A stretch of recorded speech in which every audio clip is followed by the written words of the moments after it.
आप देख रहे हैं नेट्रिक न्यूज, साहस सच कहने का। मोदी सरकार के 4 साल के इतिहास में ऐसा पहली बार हुआ है जब उनके खिलाफ अविश्वास प्रस्ताव को मंजूर किया गया है। इस प्रस्ताव के मंजूर होते ही बीजेपी के खेमे में हलचल मच गई है और आज इसी प्रस्ताव पर लोकसभा में चर्चा और वोटिंग होगी। वैसे तो मोदी सरकार पहली नहीं जिसे अविश्वास प्रस्ताव का सामना करना पड़ रहा है। वाजपेयी सरकार को भी अविश्वास प्रस्ताव का सामना करना पड़ा था।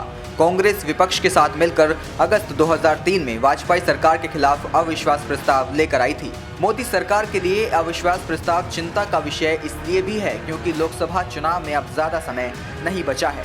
ऐसे में अविश्वास प्रस्ताव मोदी सरकार के लिए बड़ी चुनौती बन गया है।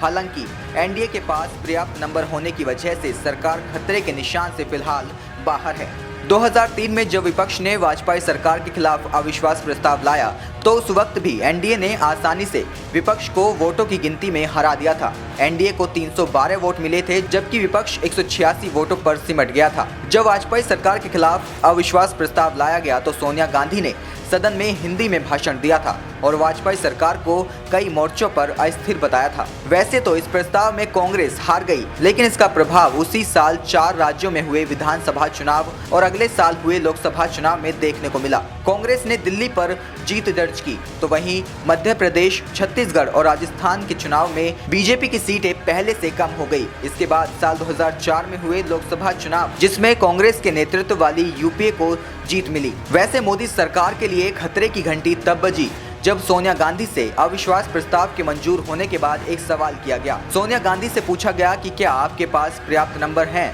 तो उनका जवाब था कि कौन कहता है कि हमारे पास नंबर नहीं है। इस समय मोदी सरकार की स्थिति भी कुछ अटल सरकार जैसी ही है। हालांकि इस बार लाए गए अविश्वास प्रस्ताव को कांग्रेस ने नहीं बल्कि टीडीपी द्वारा आंध्र प्रदेश को स्पेशल स्टेटस के लिए लाया गया है। कुछ महीनों के बाद मध्य प्रदेश, छत्तीसगढ़ और राजस्थान में चुनाव होने हैं और इन तीनों ही राज्यों में बीजेपी की सरकारें हैं और कांग्रेस को उम्मीद है कि इन राज्यों में वह सत्ता में वापसी जरूर करेगी। ऐसे में कयास लगाए जा रहे हैं कि अटल की तरह ही पीएम मोदी भी 2019 में होने वाले लोकसभा चुनाव को समय से पहले करवा सकते हैं। वैसे तो पीएम मोदी के लिए आने वाला लोकसभा चुनाव आसान नहीं होगा क्योंकि कांग्रेस उन्हें मात देने के लिए विपक्षी दलों के साथ गठबंधन करके चुनावी मैदान में उतरना चाहती है और 2004 में भी कांग्रेस की तत्कालीन अध्यक्ष सोनिया गांधी अटल को मात देने के लिए कई दलों को साथ लाई थी।